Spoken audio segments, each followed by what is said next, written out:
Bon, ben, je commence à avoir, je suis fébrile ce matin. Cette nouvelle qui est tombée hier, ce communiqué de presse qu'on a reçu là, pour nous mentionner qu'un premier versement pour le complexe culturel et sportif en santé durable avait été émis par Promutuelle Côte-Sud, qui est un partenaire majeur avec Desjardins. Il y a plusieurs partenaires là, qui s'impliquent. Uniprix Daniel Lachance, Paber Aluminium, donc ce sont pour l'instant les noms connus. Mais hier, Promutuelle d'assurance Côte-Sud versait la moitié du paiement dont il s'était engagé en 2022. Donc, c'est 1 500 000 $ que Promutuelle Côte-Sud s'est engagé. Bien, hier, c'est le premier chèque de 750 000 $ pour faire avancer le projet parce qu'on dit que le projet devrait être prêt pour la rentrée des classes de l'automne 2027. Imaginez-vous que le paysage de Montmagny va considérablement changer avec ce beau projet là, qui va naître en 2027. Bien, il va prendre forme d'ici 2027, mais officialisé pour l'automne 2027. Donc, 750 000 $ hier que Promutuelle Côte-Sud a versé au Centre de services scolaires de la Côte-du-Sud parce que ce sont eux qui, c'est le Centre de services scolaires qui chapeaute le projet. Alors, d'ailleurs, on tente de rejoindre Mme Rachel Bégin, qui est la directrice générale, parce que hier, une autre nouvelle est tombée. Celle-là est un peu moins bonne. Le dôme qui devait être au-dessus du terrain multisport La Prise est abandonné. On vous donnera plus de détails là, dans le bulletin de nouvelles de demain, mais c'est l'information qu'on a reçue en fin de journée hier. Alors, une bonne nouvelle, c'est le complexe culturel et sportif en santé durable, ça, ne vous inquiétez pas. En tout cas, ça ne peut plus reculer parce que déjà, là, il y a des argents qui sont investis tangiblement, là. Mais le dôme, ben, c'était un projet d'1,5 million qui avait été mis sur la table par le Centre de services scolaires et la ville de Montmagny. Donc, on nous informe là et on vous donnera plus de détails, comme j'ai mentionné, dans le bulletin de nouvelles de demain. Donc, prenons le bon côté de la chose. Là.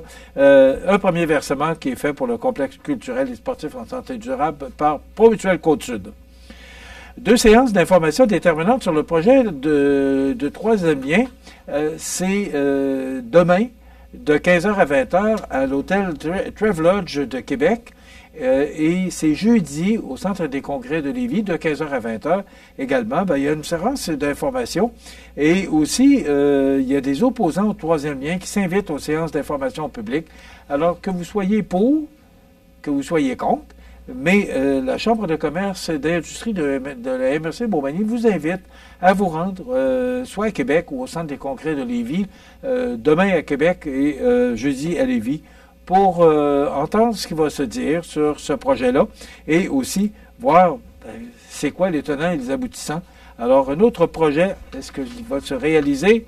On verra bien, on va en parler et en parler abondamment au cours des prochaines semaines, des mois et des années, parce que c'est quand même un projet là, qui sera long à réaliser, mais ça fait tellement longtemps qu'on en parle, et je vous en ai parlé là, depuis, moi je pense, je suis dans le monde des communications, Montmagny, depuis près de 40 ans, puis ça fait 40 ans qu'on en parle, et dans le temps, c'était de Beaumont vers l'île d'Orléans et de l'île d'Orléans vers Québec. Là, ça prend toutes sortes de formes, on verra bien. Donc, demain, de 15h à 20h à l'hôtel Travelodge de Québec et jeudi de 15h à 20h au Centre des congrès de Lévis.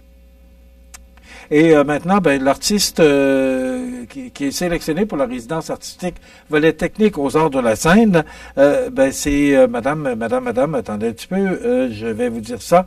C'est le spectacle Manège, tout un cirque. C'est l'artiste Annie Houle, qui associe une multitude de disciplines artistiques allant du théâtre à la musique, en direct du cinéma muet à la poésie. Donc, c'est elle qui sera l'artiste artistique volet technique, un partenariat entre les arts de la scène de Montmagny et le cégep de la Pocatière campus de Montmagny. Voilà pour les grands titres sur la scène locale. Hier, j'apprenais, parce que ça fait longtemps qu'on en parle, et ça fait quand même plusieurs années que le vieux Colisée est fermé, depuis que le centre Vidéotron est arrivé. Ben là, on a décidé hier, la Ville de Québec a décidé que le vieux Colisée serait démoli au profit de logements dont la commission d'urbanisme devra approuver le projet résidentiel. Mais là, pour l'instant, c'est qu'on va le démolir. Et ce qui est important de dire, là, c'est que il va être démoli. Il sera pas, en tout cas, on a joué avec les mots, là, mais on va prendre le temps de faire les choses dans les règles de l'art pour l'environnement. Donc, c'est un projet, là, ce que la conseillère municipale du Place de la Cité hier, pas Place de la Cité, pardon, mais de ce secteur-là, de Québec, là, qui mentionnait que les coûts étaient évalués il y a quelque temps à 20 millions. Alors, sûrement que ça a monté un peu, mais les coûts de démolition devront par ailleurs être actualisés. Les derniers chiffres connus sont compris entre 15 et 17 millions, mais ils datent de 2021. Donc, il est acquis que ce sera plus cher, a admis Mme Coulombe-Leduc. Alors, on va suivre ça avec intérêt, mais le vieux Colisée qui sera démoli. C'est une page d'histoire. Il a été construit en 1949 et on se souvient de tout ce qui s'est passé, que ce soit M. Béliveau, Guy Lafleur, les Nordiques de Québec, les spectacles qui ont eu lieu aussi au Colisée de Québec. C'est une page d'histoire qui se tourne, mais comme on ne s'en sert plus, il y aurait peut-être plus... Moi, des fois, je me pose la question à savoir, le Forum de Montréal a été utilisé là, comme c'est un parc d'attractions. Je pense que c'est devenu, là.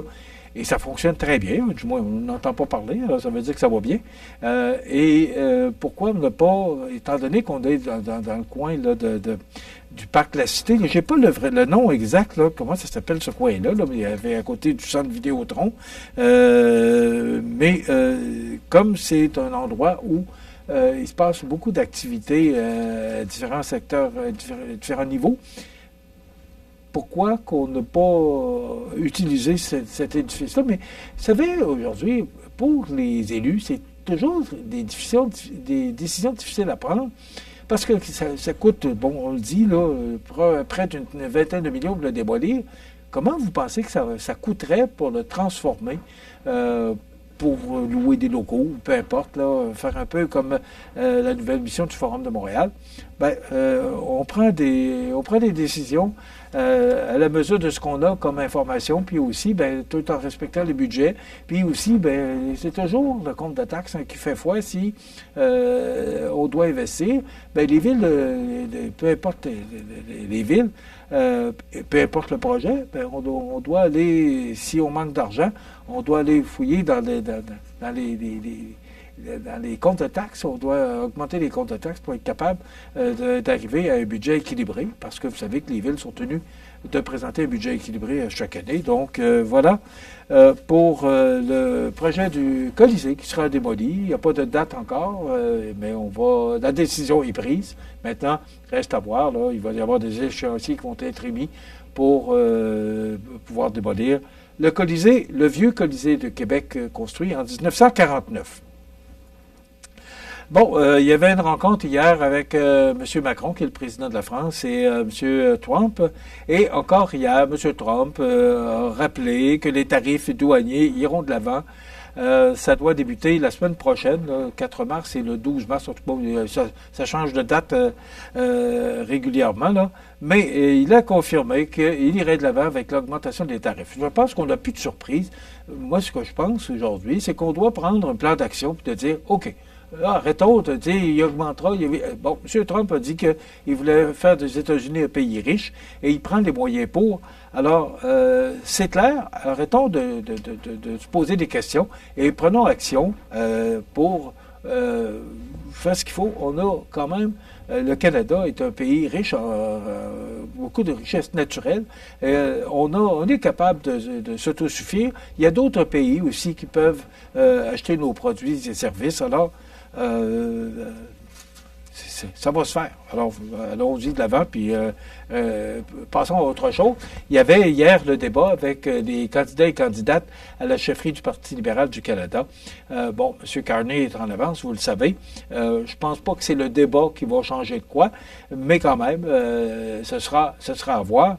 Mais M. Carney a dit que s'il était élu chef du Parti libéral, qu'il deviendrait automatiquement premier ministre du Canada. Il va y avoir des élections rapidement. Et après quoi, ben, il aura un mandat clair. C'est l'ancien gouverneur de la Banque du Canada quand même. Il a quand même l'expérience, là. Alors, ce sera à suivre, mais on va en parler beaucoup de ces tarifs douaniers. Mais je pense que maintenant, il faut prendre les moyens pour passer à travers de cette décision du gouvernement américain. C'est déjà tout pour cette émission du mardi 25 février. Demain, on vous réserve la chronique culturelle avec Cynthia Lamontagne et on reçoit Marc Lefrançois, qui est conseiller municipal et également président de la Société de développement économique de Montmagny. Donc, c'est ce qu'on vous propose comme émission du mercredi 26 février. Je vous invite à être prudent sur les trottoirs. C'est un peu glissant. Soyez prudents, puis on se retrouve demain. Bonne journée.